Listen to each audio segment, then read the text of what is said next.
ब्रह्मराक्षस disclaimer disclaimer ये बिल्कुल अलग उपन्यास है। प्राचीन पुराणों में ब्रह्मराक्षस के बारे में कई बातें वर्णित हैं और कई मतभेद भी हैं। ये पूर्णतया काल्पनिक उपन्यास है। इस पूरे उपन्यास में कई बातें पुराण के समान हो भी सकती हैं और नहीं भी। ये किसी चीज को बदलने या गलत साबित करने के लिए नहीं लिखा जा रहा है। नहीं, लेखक के पास ऐसा करने का दुस्साहस है। कैसे एक साधारण लेकिन असाधारण महिला एक बुरी शक्ति को नष्ट करके सभी को बचाएगी, यही इस कहानी का मुख्य विषय है। तथा इस उपन्यास का स्थान, समय, पात्र एवं घटनाएं पूर्णतः काल्पनिक एवं अवास्तविक है। किसी भी जीवित या मृत व्यक्ति से कोई भी समानता पूरी तरह से सहयोग और अनजाने में है। पाठक इस संपूर्ण उपन्यास को अपने पढ़ने के आनंद या मनोरंजन के लिए ले सकते हैं। और यह भी कहा जाता है कि उपन्यास में कुछ संस्कृत श्लोकों या मंत्रों का उल्लेख है, लेकिन वे सभी पुरानी किताबों, पुस्तकों या पंजियों से एकत्र किए गए हैं। ये मंत्र या श्लोक लेखक की अपनी रचना नहीं है। धन्यवाद। ब्रह्मराक्षस एक आज पूर्णिमा है। अमावस्या का अर्थ है अंधकार। इस अमावस्या में अधिकांश बुरी शक्तियां, देवता जागृत हो जाते हैं। इस सप्तसूरी साम्राज्य के सभी लोग डरे हुए हैं। रात के लगभग 10 बज रहे हैं। अमावस्या का अर्थ है कि इस सप्तसूरी अवस्था में खतरा और भय रहता है। चंद्रमा गहरे अंधकार में ढका हुआ है। उल्लू की आवाज के अलावा कुछ भी सुनाई नहीं देता। राज्य के सभी लोग भयभीत हैं। वे सभी अगली सुबह का इंतजार कर रहे हैं। इस बीच इस साम्राज्य के राजा पृथ्वीराज चिंतित है। राज्य की रानी आम्रपाली भी चिंतित है। कल सुबह कोई दूसरा नागरिक किसी की मृत्यु का समाचार लेकर उसके दरबार में आएगा। उनके राज्य में यह हत्या 11 वर्षों से चल रही है, लेकिन एक राजा के रूप में भी वह इस समस्या का समाधान नहीं कर पाए हैं। अमावस्या के बाद लगभग हर सुबह प्रजा में से एक व्यक्ति अपने प्रियजन की मृत्यु की खबर लेकर उनके पास आता था, और राजा हर बार उन्हें आश्वासन देता है कि वह इसका समाधान कर देगा, लेकिन वह नहीं कर पाता। हर बार नागरिकों को निराशा हाथ लगती है। लेकिन आज तक इस हत्या के रहस्य से कोई पर्दा नहीं उठा सका है। प्रत्येक अमावस्या को वह पूरे राज्य में रक्षकों की व्यवस्था करता है, लेकिन अगले दिन उन रक्षकों के घायल शव भी राज्य के लोगों को मिल जाते हैं। आज प्रदेश में एक परिवार बहुत डरा हुआ है, क्योंकि उनके घर का इकलौता बेटा अभी तक घर नहीं लौटा है। वो दिन रात गाता है, यह इधर उधर पड़ा रहता है। अगर आज अमावस्या की रात के अलावा कोई और रात होती तो इतनी परेशानी नहीं होती, लेकिन आज तो आफत की रात है। माँ का मन नहीं मानता। वो उस शाम से रो रही है। उनके घर में केवल हरिहर बाबू, उनकी पत्नी और एक 26 वर्षीय शराबी बेटा है। हरिहर बाबू ने अपनी पत्नी को बंधक बना रखा है। वो सुन नहीं रहा है। बार बार अपने बेटे को ढूंढने के लिए बाहर भागना पड़ रहा है। जैसे भी हो माँ। आसपास का माहौल बिल्कुल शांत है। जरा सी हवा में भी शरीर हड्डी हड्डी तक जम जाता है। हरिहर बाबू का बेटा अनिल नशे में धुत होकर सड़क के किनारे पड़ा हुआ था। अब उसकी लत खत्म हो गई है। वो जल्दी से उठ बैठा और उसे एहसास हुआ कि वह इतनी देर से नशे में था और बेहोश था। वो जल्दी से अपने घर चला गया। चारों ओर इतना अंधेरा है कि कुछ भी साफ नजर नहीं आ रहा है। अचानक हवा तूफान में बदल गई। उसने एक दहाड़ सुनी, फिर आंखें प्रकाश की चमक में बंद हो गईं। रोशनी कम होने पर अनिल ने आंखें खोली और खुद को संभाला। जब वह अपनी आंखें खोलता है तो वह वही देखता है जो वह देखता है, और उसकी आंखें लगभग फूटकर बाहर आ जाती हैं। अनिल की रीढ़ की हड्डी में एक ठंडी धारा दौड़ गई। वो क्या देख रहा है? ये न तो जानवर है और न ही इंसान। इसे लगभग अर्ध मानव कहा जा सकता है, जिसकी संरचना की व्याख्या नहीं की जा सकती। हालांकि सीधे शब्दों में कहें तो जो बात सामने आती है वह यह है कि यह लगभग कुछ हाथ लंबा है। शरीर तो इंसान जैसा है, लेकिन शरीर बहुत मांसल है। हाथ और पैर की उंगलियों पर बड़े नाखून। सिर के दोनों ओर 2 सींग होते हैं। सिर के पीछे एक लंबी टिकी होती है। शरीर पर सफेद धोती के अलावा कुछ भी नहीं है। आंखें चमकीली लाल है। माथे पर सफेद रंग का एक और त्रिनांग है जो जल रहा है। उसके भयानक दांत पीस रहे हैं। उनकी हंसी की आवाज से कान का पर्दा फटने जैसी स्थिति हो जाती है। अनिल बड़ी आंखों से उसकी ओर देखता है और जीवन की भीख मांगता है। हाथ हिलाते हुए कांपती आवाज में कहा, अनिल तुम कौन हो? कृपया मुझे छोड़ दो। मैंने तुम्हारा क्या बिगाड़ा है? मैं अपनी माँ के पास जाऊंगा। वो जानवर, हा, तुम्हें पता नहीं अमावस की रातें सिर्फ मेरी है। नराधम, तुम स्वयं मेरा शिकार बनने आए हो और आपके पास कोई सुरक्षा नहीं है। मुझे बहुत भूख लगी है। आओ, मेरा खाना आओ। वो राक्षस अनिल की एक भी गुहार नहीं सुनता। अनिल डरकर भागने लगा, परंतु इस विशाल राक्षस ने कुछ ही क्षणों में उसे अपने वश में कर लिया। पहले उसने अनिल की पसली में हाथ डाला और दिल निकाल लिया। फिर अनिल के हाथ से सिर अलग कर दिया। अनिल ने सिर विहीन शव को जमीन पर पटकना शुरू कर दिया। फिर सब शांत है। अमावस्या बीत जाती है, रात का अंधेरा बीत गया और सुबह की रोशनी उभर आई है।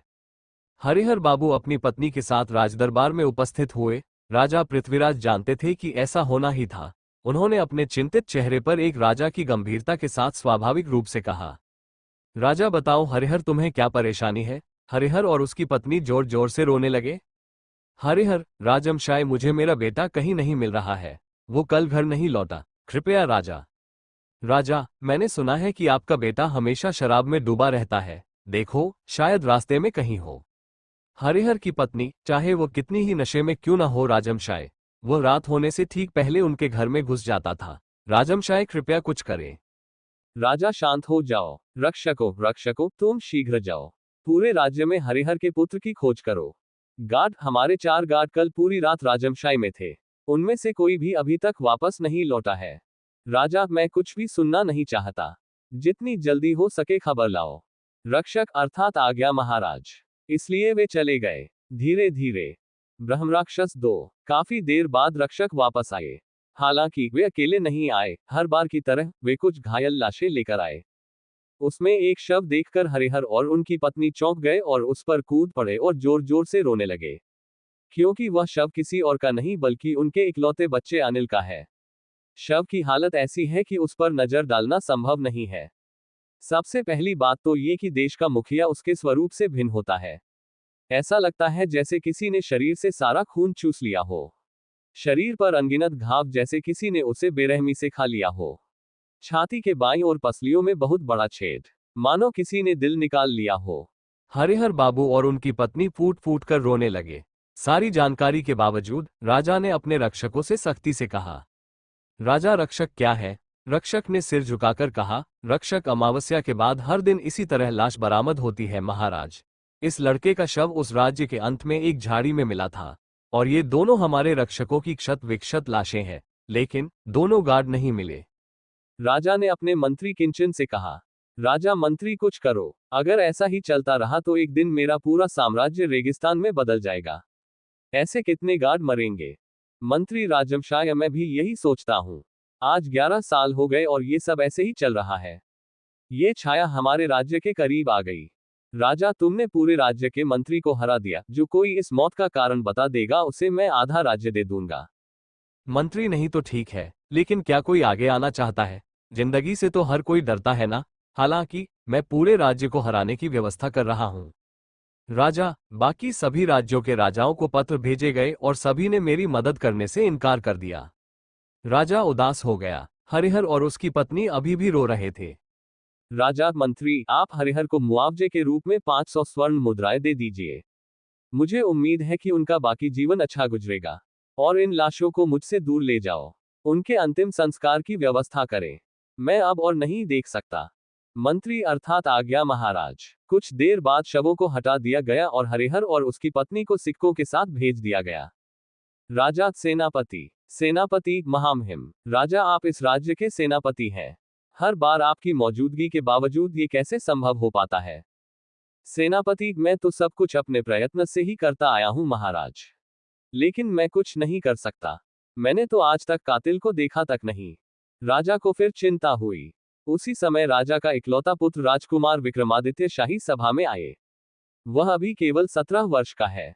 अपने पिता को ऐसी चिंतित अवस्था में देखकर वह कहता है, विक्रम, क्या हुआ पिताजी? आप इतने चिंतित क्यों हो? राजा, तुम तो सब जानते हो बेटा विक्रम। एक गुप्त हत्यारा हम सभी को बेरहमी से मार रहा है। विक्रम, क्या मैं कोशिश कर सकता हूं पापा? राजा, लेकिन तुम। नहीं नहीं, ऐसा नहीं होता। तुम मेरी एकमात्र चमकती रोशनी हो। मैं तुम्हें कभी नहीं खो सकता। विक्रम, लेकिन मैं इस राज्य का भावी राजा पिता हूं। मुझे राज्य का अच्छा बुरा भी देखना चाहिए।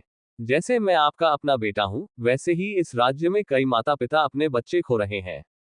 इसमें पिता पक्षपात नहीं करेंगे। आप मुझे अगली अमावस्या पर जाकर उस हत्यारे का सामना करने का आदेश दें। राजा, परंतु अभी तुम्हारा शस्त्रास्त्र पूरा नहीं हुआ है पुत्र। आप इससे कैसे निपटेंगे? विक्रम, पिताजी, मैंने अब तक जो भी ज्ञान अर्जित किया है उसमें अपना सर्वश्रेष्ठ प्रयास करूंगा। तभी रानी आम्रपाली दौड़ती हुई आई। वह विक्रम की जन्मदात्री मां नहीं है, लेकिन आज तक उसने विक्रम को कभी अपना बच्चा नहीं माना है। उन्होंने बचपन से ही विक्रम को अत्यंत लाड़ प्यार और दुलार से पाला। उनकी अपनी कोई संतान नहीं थी। वह बच्चे पैदा करने में असमर्थ है। बहुत इलाज कराया गया लेकिन कोई फायदा नहीं हुआ। हालांकि रानी आम्रपाली और राजा को भी विक्रम के होने से इतनी चिंता नहीं है। और विक्रम ने कभी रानी आम्रपाली को अपनी मां मानने से इनकार नहीं किया। वह अपनी मां से बहुत प्यार करता है। आम्रपाली ने सब कुछ सुन लिया और बहुत डर गई। महारानी, नहीं बेटा, मैं तुम्हें न जाने दूंगी। यह मेरा अनुरोध नहीं बल्कि एक आदेश है। जब अमावस्या आएगी तो तुम इस महल से बाहर नहीं निकलोगे। विक्रम, लेकिन मां, तुम थोड़ा सोचने की कोशिश करो। ये पूरे राज्य का अच्छा या बुरा सवाल है। मुझे इजाजत दो मां। रानी आम्रपाली ने विक्रम का हाथ अपने सिर पर रखा और कहा, रानी आम्रपाली, मेरा एक बेटा विक्रम है। मैं भी देखता हूं कि तुम किस प्रकार माता की आज्ञा का उल्लंघन करते हो। ये कहकर वह अपने कमरे में जाने लगा। माँ सुनो, कहता हुआ विक्रम भी अपनी माँ के पास जाने लगा। जारी रखेंगे ब्रह्मराक्षस 3। इसी बीच रानी आम्रपाली अपने कक्ष में चली गई और चिंतित हो गई। रानी आम्रपाली, गुरुदेव के अनुसार यदि राजकुमार राक्षस है और यदि किसी ने उसे मनुष्य से राक्षस बनते देख लिया तो उसका विनाश हो जाएगा। राज्य की जनता हमसे नाराज हो जाएगी। पूरे राज्य में निराशा छा जाएगी। इस मौत के लिए हर कोई राजा को दोषी ठहराएगा। नहीं नहीं, इसकी इजाजत नहीं दी जा सकती। विक्रम को अमावस्या तक महल छोड़ने की अनुमति नहीं दी जानी चाहिए। इस रूप और उसके जन्म के रहस्य के बारे में स्वयं राजकुमार भी नहीं जानता, स्वयं राजमशाय भी नहीं। बाहर से दरवाजा खटखटाया और कहा, विक्रमादित्य, माँ दरवाजा खोलो। माँ, आपके आशीर्वाद और अनुमति के बिना मैं कुछ नहीं कर सकता। माँ, पूरे प्रदेश के बारे में सोचो। रानी माँ ने घर के अंदर से कहा, आम्रपाली, वही जो मैंने बोलने को कहा था बेटा विक्रम। अब आप वही करेंगे जो आपको सबसे अच्छा समझ आएगा। यदि तुम अपनी माता की शपथ तोड़कर चले जाओ तो जा सकते हो। रानी आम्रपाली ने कुछ भी स्वीकार नहीं किया। राजकुमार भी अपने कमरे में चला गया। रात के लगभग 1 बज रहे थे। रानी आम्रपाली धीरे से उठी और राजा पृथ्वीराज उनके बगल में सो रहे थे। उसने चुपचाप सोफे के नीचे से लोहे का बक्सा निकाला। वहां से वह विक्रम की प्रसव पेटी लेकर चुपचाप कमरे से निकल गया। वह महल के उत्तर की ओर चलने लगा। तभी गुरुदेव ने रुद्रनाथ के कक्ष में प्रवेश किया। वह पिछले कुछ समय से महल में मेहमान है। वह रानी की प्रतीक्षा कर रहा था। रानी आम्रपाली, आइए गुरुदेव। गुरुदेव, आओ। रानी माँ, क्या तुम राजकुमार का ताबूत लाए हो? रानी आम्रपाली, हाँ मैं लाई हूँ गुरुदेव। कृपया सभी बातों को पुनः ध्यान से देखें और राजकुमार के इस श्राप से मुक्ति पाने का कोई उपाय बताएं। गुरुदेव, हाँ रानी माँ, मैं यही कहने आया हूँ। इसके बारे में जानकारी लेने के लिए मैं लगभग 1 महीने पहले एक जगह पर गया था। वहां मैं अपने गुरु महाराज अभेदानंद से मिला और उन्हें सारी बात बताई। मैंने बहुत कुछ सीखा है। अब मुझे किताब बहुत ध्यान से पढ़नी होगी। सुबह होने से पहले हर चीज की जांच कर लेनी चाहिए। इसके बाद गुरुदेव रुद्रनाथ वह कुश्ती देखने लगे। फिर कुछ देर ध्यान करें। गुरुदेव रुद्रनाथ त्रिकालीय संत है। सभी स्त्रियां, शास्त्र उसे ज्ञात है। लेकिन राजकुमार के जन्म का रहस्य समझना बहुत कठिन था, इसलिए वह इसके बारे में पूरी तरह जानने के लिए अपने गुरु के पास गया। लगभग आधे घंटे के बाद गुरुदेव ने अपनी आंखें खोली। रानी माँ, क्या हुआ? गुरुदेव ने देखा। आप इतना परेशान क्यों महसूस करते हैं? गुरुदेव, मैंने जो देखा वह भयानक था रानी माँ। ये भयंकर दुर्भाग्य है। राजकुमार सहित पूरे राज्य के लिए बड़ा खतरा। रानी माँ, खतरा क्या है? गुरुदेव, कृपया मुझे बताएं। मेरे कुम्हार को कौन सा खतरा इंतजार कर रहा है? गुरुदेव, राजकुमार विक्रमादित्य पर ब्रह्मराक्षस की छाया है। यह सुनकर रानीमा हैरान रह गई। रानीमा, गुरुदेव, ब्रह्मरक्षा ने क्या कहा? ब्रह्मदैत्य मतलब? गुरुदेव, नहीं, ब्रह्मराक्षस अलग है, ब्रह्मदैत्य अलग है। लेकिन नाम सुनकर आप अच्छे से समझ गए होंगे कि इसका कनेक्शन ब्राह्मण से है। ब्रह्मराक्षस अधिक शक्तिशाली होते हैं। प्राचीन काल में ब्राह्मण वर्ग के मुख्य कार्य 4 थे: यजन, याजन, अध्ययन, अध्यापन। यदि कोई इस कार्य या अपने धर्म से विमुख होकर किसी बुरे कार्य में लिप्त हो जाता है तो वह ब्राह्मण मरने के बाद ब्रह्मराक्षस बन जाता है। चंद्र ग्रहण में जन्म लेने वाले बच्चे पर ब्रह्मराक्षस की छाया पड़ती है। आप जानते होंगे कि हमारे राजकुमार का जन्म भी चंद्र ग्रहण के पूर्ण लग्न में हुआ था। रानी आम्रपाली, हाँ मैंने सुना। गुरुदेव, राजकुमार के जन्म के तुरंत बाद रानी विशाखा की मृत्यु हो गई। मैंने सुना है रानी ने मरते समय एक ही बात कही थी, मेरे बेटे को बचा लो। उसने शायद देख लिया कि राक्षस कौन था। रानी आम्रपाली, लेकिन गुरुदेव की धीमा को कुमार के जन्म के बारे में बहुत कुछ पता होगा? गुरुदेव, हाँ, लेकिन वो धाई अब जीवित नहीं है। कुमार के जन्म के बाद पहले 6 साल तक सब कुछ ठीक था। हालांकि ये घटना कुमार के छठे जन्मदिन की रात को हुई। दाई रात के 12 बजे कुमार के जन्मदिन का जोड़ा सजाने के लिए उनके कमरे में गई, लेकिन उसके बाद क्या हुआ ये कोई नहीं जानता। लगभग 1 घंटे के बाद जब दाई और कुमार नहीं आ रहे थे तो हम सभी कुमार के कमरे में गए और वहां न तो कुमार थे और न ही दाई। अगली सुबह कुमार फिर से हमेशा की तरह अपने बिस्तर पर सोते हुए पाए गए।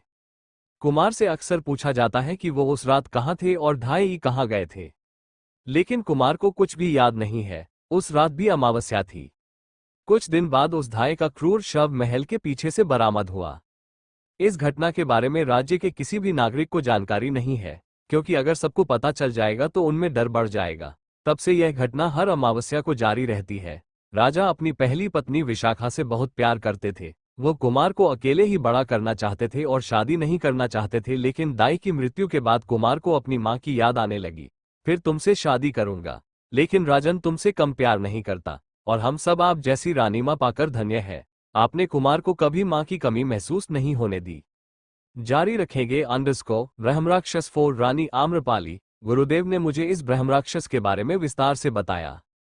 गुरुदेव रुद्रनाथ ने कुछ देर चुप रहने के बाद गहरी सांस लेते हुए कहा, गुरुदेव, असली ब्रह्मराक्षस की कथा बहुत रहस्यमय होते हैं और आसानी से कहीं नहीं मिलते। 7वीं शताब्दी में मयूर भट्ट नाम के एक संत ने सूर्य शतक पुस्तक लिखी और उन्होंने उस पुस्तक में लिखा कि उन पर ब्रह्मराक्षस ने अत्याचार किया था। वो एक पीपल के पेड़ के नीचे बैठकर ध्यान कर रहा था और उस पेड़ पर एक ब्रह्मराक्षस बैठा था। क्योंकि पीपल का पेड़ ब्रह्मराक्षस को बहुत प्रिय है, वो ध्यान में जो भी श्लोक पढ़ रहा था, राक्षस भी उसे हूबहू सुनाकर उसे परेशान कर रहा था। वे ब्रह्म ज्ञानी है, शिव महावीर की आज्ञा मानते हैं। इन्हें शिव स्तोत्र सहित विभिन्न मंत्रों का ज्ञान है। इनकी मुख्य शक्ति इनकी तीसरी आंख और इंद्रियों में होती है, जिसे ये तब समझ लेते हैं जब कोई इनके विरुद्ध बात करता है या षड्यंत्र रचता है। यदि तुम्हारे शरीर में यह मडली न होती तो राक्षस को पता चल जाता कि तुम बहुत पहले ही यहाँ आ गए हो, और तुम्हारे आने से पहले मैंने इस जगह को मंत्रों से घेर दिया है ताकि उसे कोई शक न हो। एक सांस में इतना कहकर गुरुदेव रुक गए। रानी आम्रपाली, क्या होगा गुरुदेव?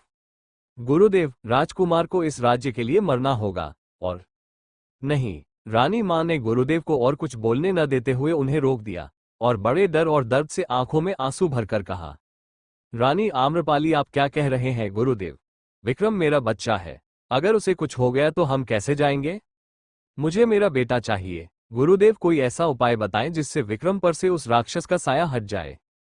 गुरुदेव, और राक्षस इतनी आसानी से जाने वाले नहीं थे रानी माँ, वे बहुत मजबूत हैं। वे जहां भी हो हवा की गति से वहां पहुंच सकते हैं। किसी का भी रूप ले सकता है, लेकिन रास्ता तो है, लेकिन बहुत कठिन है। रानी आम्रपाली, आप क्या कहते हैं गुरुदेव? चाहे ये कितना भी कठिन क्यों ना हो, मैं ये करूंगा। मैं अपने बेटे और इस राज्य को बचाने के लिए जो भी करना होगा वह करूंगा। गुरुदेव, राजकुमार की मृत्यु उसके 25वें जन्मदिन की रात को आसन है। रानी माँ, गुरुदेव क्या कह रहे हैं? नहीं, ऐसा नहीं हो सकता, आप कुछ कीजिए गुरुदेव। गुरुदेव, राजमाता को राजकुमार से विवाह करना होगा और वह भी उसके 25वें जन्मदिन से ठीक 6 महीने पहले। हम कुछ नहीं करेंगे, लेकिन महिला को जो करना होगा वो करेगी। राजमाता, परंतु इस शापित राज्य में कौन राजा अपनी कन्या को देगा गुरुदेव? गुरुदेव, राजा पृथ्वीराज की संपत्ति क्यों खत्म हो जाती है? आप राजा के लिए उसकी राजकुमारी को एक बड़ा उपहार देने की व्यवस्था करेंगे, लेकिन तब तक हम में से कोई भी उस राक्षस को नहीं रोक सकता। रानी माँ, लेकिन गुरुदेव, किसी बच्चे का उपहार किसी के लिए अधिक मूल्यवान कैसे हो सकता है? गुरुदेव, दुनिया में सभी लोग एक जैसे नहीं होते रानी माँ, ऐसा तो नहीं हो सकता कि हर कोई बच्चों का प्रेमी होगा। राजमाता, खैर समाधान तो मिल गया। गुरुदेव, रुको रानी माँ, मेरा बात अभी पूरा नहीं हुआ है। मैं पहले ही कह चुका हूं कि यह काम इतना आसान नहीं होगा। याद रखें कि मामूली बेटी में ऐसा करने की शक्ति नहीं है। इनकी पुत्री जाति से ब्राह्मण होगी, अश्विनी नक्षत्र जाति, वो सभी धर्मग्रंथों को पढ़ने में सर्वोपरि होगा। रानी, परंतु एक ब्राह्मण राजकुमारी कैसे बन सकती है गुरुदेव? वह तो क्षत्रिय होगा। गुरुदेव, ऐसा कोई शब्द नहीं है कि वह एक राजकुमारी होगी। राजमाता, शाही परिवार के सम्मान की रक्षा के लिए आप कह रहे होंगे कि आपको एक राजकुमारी चाहिए, लेकिन ये तय करें कि आपके लिए कौन अधिक मूल्यवान है, शाही परिवार का सम्मान या इस राज्य की भलाई, स्वयं राजकुमार का जीवन? रानी माँ, नहीं गुरुदेव, मैंने ऐसा कभी नहीं कहा। मेरे कुमार के जीवन का सम्मान सर्वथा नगण्य है। मैं जानता हूं कि लोग इस पर सवाल उठाएंगे, लेकिन एक दिन वे सब कुछ समझ जाएंगे। गुरुदेव, राजकुमार के उद्घाटन के बाद ही दूर के राज्यों में समाचार भेजा जाना चाहिए। यदि ब्राह्मण राजकुमारी में भी वो शक्ति हो तो ऐसा ही होगा। रानी, अच्छा, ऐसा ही होगा। अच्छा गुरुदेव, इन अश्विनी नक्षत्र की लड़कियों के पास विशेष शक्तियां हैं? गुरुदेव, अश्विनी नक्षत्र की लड़कियां बहुत बुद्धिमान और साहसी होती हैं। ये किसी भी दुर्लभ बात को पहले ही समझ लेते हैं। उनमें असंभव को संभव बनाने की क्षमता होती है। यदि वे एक बार किसी कार्य में सफल होना चाहते हैं तो स्वयं ईश्वर के बिना उन्हें रोकने की दुनिया में कोई ताकत नहीं है। गुरुदेव, कोई स्वेच्छा से राजकुमार से विवाह क्यों करेगा गुरुदेव? गुरुदेव, फैसला करेंगे। जिस प्रकार भगवान ने शैतान को पृथ्वी पर भेजा, उसी प्रकार उसने उसे मारने के लिए हथियार भी भेजे। रानी माँ, उस दिन गुरुदेव कब आएंगे? मैं उसका इंतजार कर रहा हूँ। गुरुदेव, कुछ और शर्तें हैं जो मैं राजकुमारी को स्वयं बताऊंगा। मुझे लगता है कि इस बार राजन को पृथ्वीराज को सारी बात बता देनी चाहिए। रानी माँ, नहीं गुरुदेव, अभी नहीं। पहले कुमार की ताजपोशी हो, फिर महाराज प्रजादादी राजा। अगर वो कोई जोखिम नहीं लेना चाहता, यदि उसने राज्य की भलाई के लिए अपने ही बेटे को मार डाला, मैं इसे बिल्कुल स्वीकार नहीं कर सकता। गुरुदेव, मैं माँ हूँ। भले ही मैंने विक्रम को जन्म नहीं दिया, लेकिन मुझे मातृत्व का पहला स्वाद मिला। वह मेरा सब कुछ है। गुरुदेव, अच्छा, ऐसा ही होगा। सुबह हुई। अब रानी माँ अपने कमरे में जाओ। अगर किसी ने देख लिया तो अपशकुन हो जाएगा। रानी माँ, अर्थात आज्ञा गुरुदेव। मैं अब आऊं। तब रानी आम्रपाली गुरुदेव के कक्ष से निकलकर अपने कक्ष में चली गई। जारी रखेंगे। ब्रह्मराक्षस 5-7 साल बाद। सुने सुने राज्य के सभी नागरिक, ध्यान से सुने। आप सभी जानते हैं, इस राज्य के नियमों के अनुसार 24 वर्ष की आयु में राजकुमार का राज्याभिषेक किया जाता है। ये जन्म जन्मांतर से चला आ रहा है। इसलिए परसों इस राज्य के युवराज राजकुमार विक्रमादित्य का राजतिलक होगा। राजा ने अपनी सारी प्रजा को आमंत्रित किया है। राजकुमारों ने सारे राज्य को हरा दिया। पड़ोसी आपस में चर्चा करने लगे। एक पड़ोसी और अभिषेक। राज्य में दिन ब दिन लोगों की संख्या कम होती जा रही थी और राजा की हालत ऐसी हो गई मानो भोजन ही न हो।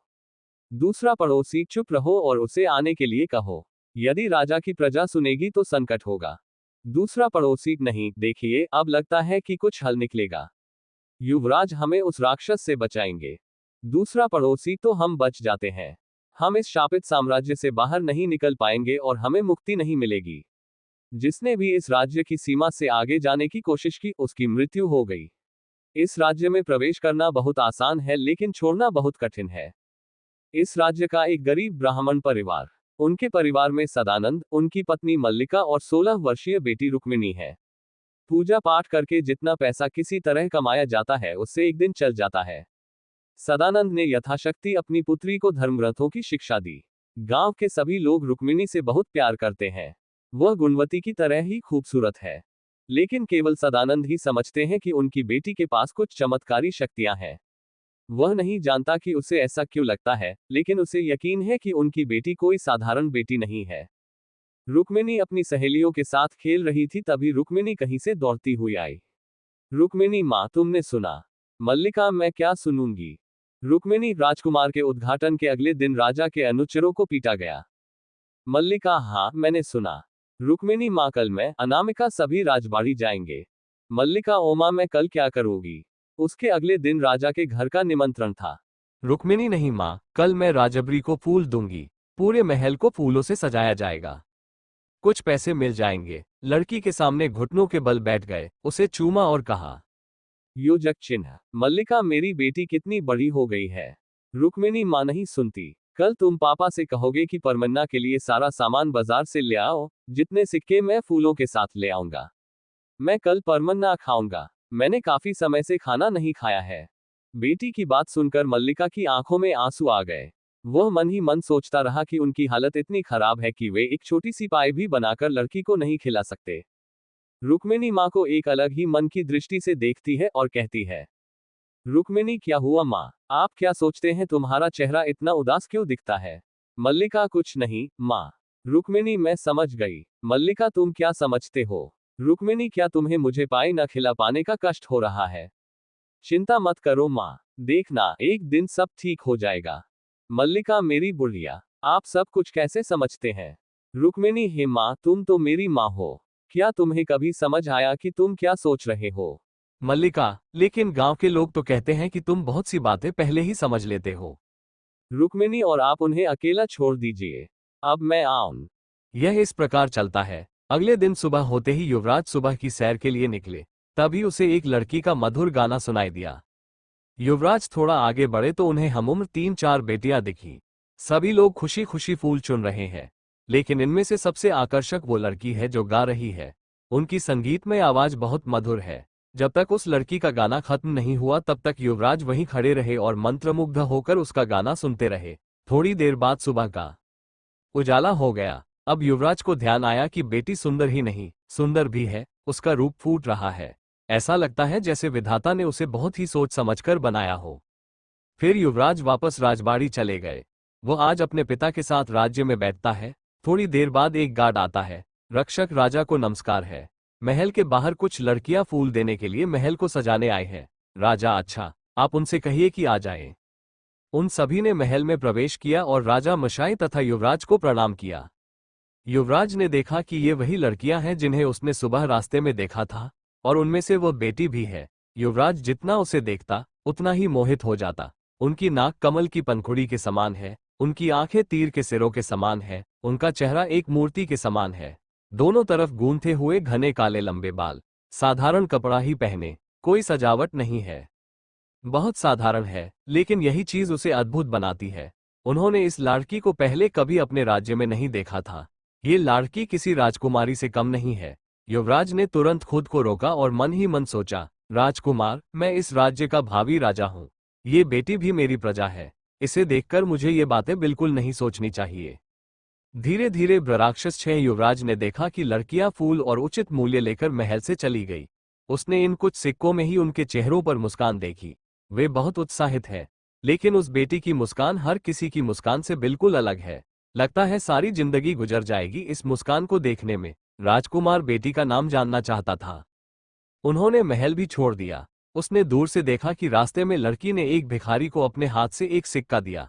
भिखारी बहुत गरीब है। युवराज बेटी की परीक्षा लेना चाहते थे। इस लड़की, सुनो, युवराज ने बुलाया। अनामिका, युवराज किसे बुला रहा है?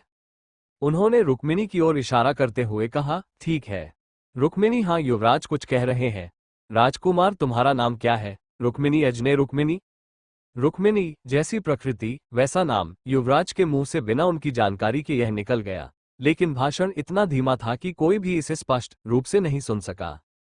रुक्मिणी कुछ कहा। युवराज की दूसरी मानसिकता कट गई। युवराज, नहीं, कुछ नहीं। अच्छा, ये भिखारी कौन है जिसे तुमने भिक्षा दी? क्या तुम्हें पता है कि भिक्षा देना पाप है? रुक्मिणी, मैं जानती हूँ युवराज, ये पाप क्यों है?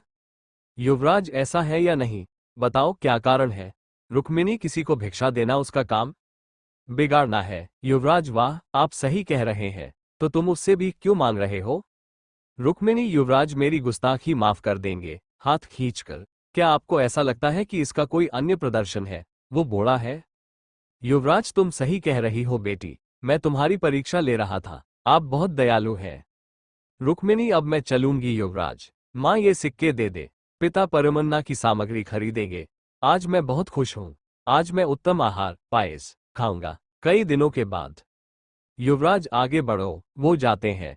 युवराज ने मन ही मन सोचा, युवराज, बहुत सरल और सहज लड़की। इस थोड़े से पैसे से वो कितना खुश है। अगले दिन भोर में युवराज ने अपने रथ से चंद्रभागा नदी पार की। पुराणों के अनुसार कार्तिक माह भगवान का नाम लेने का सबसे शुभ समय है। जो मनुष्य कार्तिक मास में चंद्रभागा नदी में स्नान करता है उसका कल्याण होता है। कार्तिक का महीना था। इस नदी की महिमा अनेक है। वहां 30 योजन ऊंचा, 100 योजन चौड़ा और हिमालय से जुड़ा हुआ एक पर्वत है। इनका रंग चंद्रमा के समान मटमैला या चिकना होता है। पूर्व काल में कमलासन के पितामह ब्रह्मा ने जगत के हित के लिए उस पर्वत पर सुधानिधि के शुद्ध चंद्रमा को विभक्त करके देवोभोज और पितृभोज कराया था। इसलिए तिथि का क्षय बढ़ जाता है। पूर्वी देवताओं ने उस पर्वत का नाम चंद्रभागा रखा क्योंकि उस पर्वत में चंद्रमा विभाजित हो गया था। उचित समय पर राजकुमार विक्रमादित्य ने उस नदी में स्नान किया और उन गीले कपड़ों में ही सिंहासन पर बैठे और शाही महल में लौट आए। पूरे राज्य ने वो अद्भुत दृश्य देखा। इसके बाद माता आम्रपाली अपने पुत्र को बड़ी सावधानी से राजबाड़ी के बगीचे में ले गई। राजकुमार एक बड़े सफेद पत्थर के बर्तन में बैठा हुआ था। फिर घी और दूध मिश्रित जल से राजा का अभिषेक किया गया। दासियों ने उसके पैर बग दिए। फिर उसे सोने और चांदी का एक अनमोल वस्त्र पहनाया गया। माँ आम्रपाली ने अपने बेटे के माथे पर चंदन का तिलक लगाया। जब युवराज ने पहले अपने पिता पृथ्वीराज और फिर अपनी माता आम्रपाली को प्रणाम किया तो रानी आम्रपाली ने उन्हें रोक दिया। आम्रपाली, तुम यहाँ क्या कर रहे हो राजकुमार? सबसे पहले तो आप हमारे देव महादेव शंकर को प्रणाम न करके हमें क्यों प्रणाम कर रहे हैं? विक्रमादित्य, हे माता, मेरे लिए आप और मेरे पिता सबसे महान शिक्षक हैं। माँ, तुझसे बड़ा कोई नहीं, ईश्वर हमारे भीतर विद्यमान है। गुरुदेव रुद्रनाथ, आपने सही कहा वत्स विक्रम, आपके विचार सही है। तब विक्रमादित्य ने गुरुदेव को प्रणाम किया। उन्होंने विक्रम को हृदय से आशीर्वाद दिया। गुरुदेव, आओ राजकुमार, आज तुम षोडशोपचार स्नादि उपचाराष्टक के क्रम में देवता की पूजा करोगे। राजबाड़ी मंदिर में महादेव और अन्य देवी देवताओं की पूजा की जाती है। विक्रमादित्य, लेकिन गुरुदेव के बारे में मुझे कोई जानकारी नहीं है। गुरुदेव, मैं तुम्हें सब कुछ सिखा दूंगा। अब मैं 16वें उपदेश का उल्लेख कर रहा हूं, सुनो। श्री भगवान उबच के अनुसार उपचार प्रवक्ष्यामि श्रीनुशोष भैरव जय सम्यक तुष्यते देवी देवोपन्यायो हे भिक्तिता आसनन प्रथांग ददांग पौन्यान दरबामय व्या। कौशंग मंडल के बाद बस्तरन या चाम्मन का निर्माण हुआ। यदैव दीयते पद्म मंडलस्य तदुसराज्य बक पुष्पतोहि कुसुमांग बिना यच्चात्कोम भवेत। पद्मास्य भी आपको समर्पित है। अर्घ्यंग पद्यंचा चामनांग सनानियांग नेत्ररंजनम मधुपर कांचा बंधना पुष्पोक पद्म निबदोइत प्रतिमासु च यज्ञांग गत्रे दातुच तत्तनो दद्यत ज्ञानतु पुरतो नैवेदांग भोजनादिकम। जिसका हिंदी में अनुवाद करने पर मतलब होता है, यदि श्रद्धापूर्वक षोडशोपचार दिया जाए तो देवी तथा अन्य देवियों को परम संतुष्टि मिलती है। सबसे पहले व्यक्ति को फूल या धूप या कपड़ा, चमड़ा या कुशन का दान करना चाहिए और उस आसन को मंडल के उत्तर में फेंक देना चाहिए। यदि वो कमल का आसन देता है तो उसे शब्द, पुष्प और जल के साथ मंडल के उत्तर में अर्पित करेगा। यदि फूल कोई भिन्न आवरण सामग्री देता है तो उसे कमल के बाहर देने की पेशकश की जाएगी।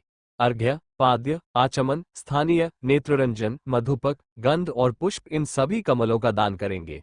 जो वस्तुएं मूर्तियों को दान देने योग्य हैं उन्हें उनके उचित स्थान पर ही दान करना चाहिए, और जो वस्तुएं मूर्तियों को दान करने योग्य नहीं है उन्हें प्रसाद और भोजन सामग्री के सामने दान करना चाहिए। धीरे धीरे